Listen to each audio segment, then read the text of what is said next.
எனக்கே பாய் தூக்க இப்பதான் தெரிஞ்சு. ஓ தூக்க தெரிஞ்சு போய் சொல்லுங்க. இந்த தூக்க தெரியல. ஆமா மலைக்குடி ஆளுக்கு கவுந்த மாதிரி போகணும். அப்படியா? ஆமா. என்ன பண்ணி போலாம்? என்ன பண்ணி போங்கடா? வா லைட்ல நிறுத்தி கூட போய் பத்துவோம். சரி வா. எம்மனார் ரோல் பாருங்க. என்ன பண்ணா?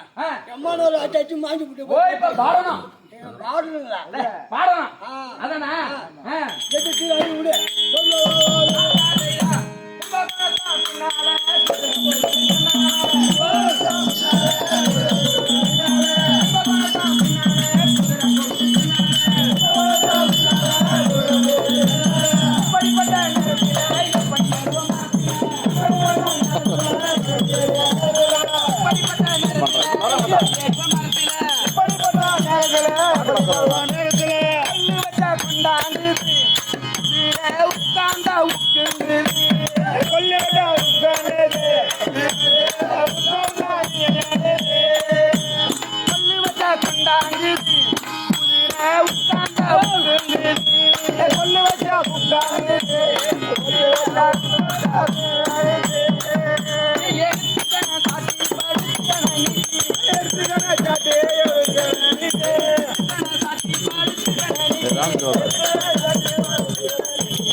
என்ன